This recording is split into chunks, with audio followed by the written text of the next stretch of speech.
مفتی خالد الازہری کے اصلاحی بیانات اور وظائف کے لیے مفتی صاحب کا یوٹیوب چینل سبسکرائب کریں۔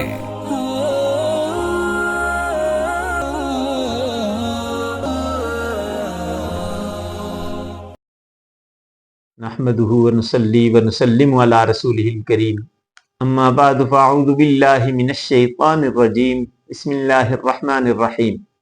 معزز ناظرین کرام، السلام علیکم ورحمۃ اللہ وبرکاتہ۔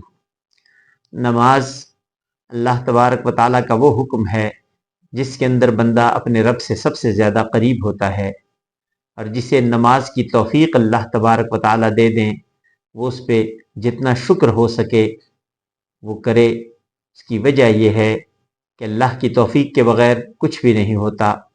اللہ نے جسے اپنے سامنے سر بسجود ہونے کی توفیق دی، یہ مومن کے لیے معراج ہے۔ یہ معراج جسے نصیب ہو وہ شکر کرے، اے پروردگار تو نے مجھے اس قابل رکھا کہ تیرے سامنے سر بسجود ہوں، مجھے تو نے اپنے در کا سوالی رکھا، در کا سوالی نہیں بنایا۔ اپنی نمازوں کے اندر خشوع و خضوع پیدا کرنا ہے۔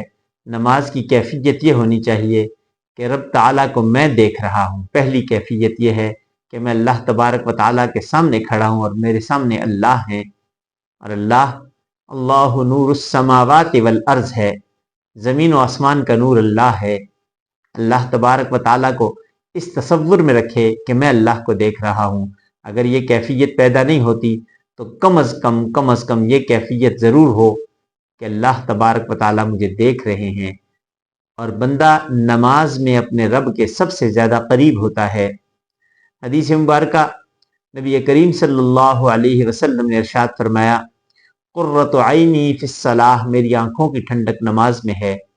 تو اب جو لوگ نماز نہیں پڑھتے وہ اس چیز کا خود فیصلہ کر سکتے ہیں کہ وہ نماز نہ پڑھ کے، نماز میں کوتاہی کر کے پاک پیغمبر صلی اللہ علیہ وسلم جن کی محبت کا دم بھرتے ہیں انہیں کتنی آنکھوں کی ٹھنڈک پہنچا رہا ہے، یا انہیں نماز نہ پڑھ کے وہ تکلیف دے رہا ہے۔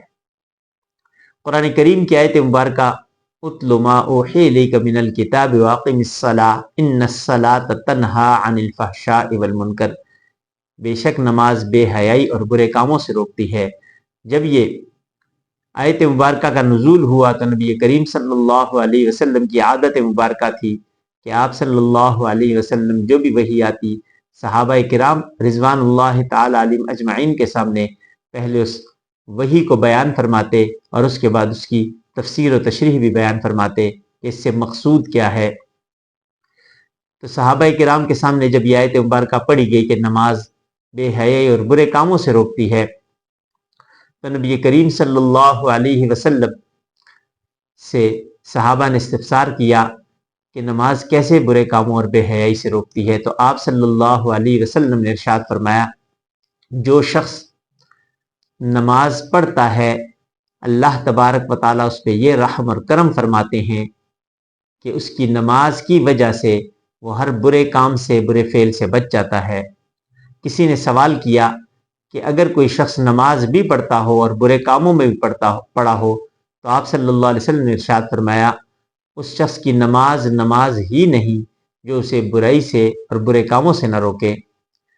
تو نماز چونکہ اللہ تبارک و تعالیٰ کے سامنے سر بسجود ہونے کا نام ہے، اللہ کے سامنے ہاتھ باندھ کے کھڑے ہونے کا نام ہے، تو بالکل مکمل طور پہ بندہ اپنے رب کے سامنے کھڑا ہو اور اللہ تبارک و تعالیٰ سے مناجات کر رہا ہو، نماز کے اندر اللہ سے باتیں کر رہا ہو۔ جب یہ کیفیت پیدا ہو جائے گی تو نماز بھی درست ہو جائے گی، اور جس کی نماز درست ہے اس کو اللہ تبارک و تعالیٰ کی طرف سے قبولیت کی صورت میں تحفہ ملے گا کہ اس کی نماز کو اللہ قبول فرمائیں گے، اور وہ نماز اسے بے حیائی اور برے کاموں سے روکتی رہے گی۔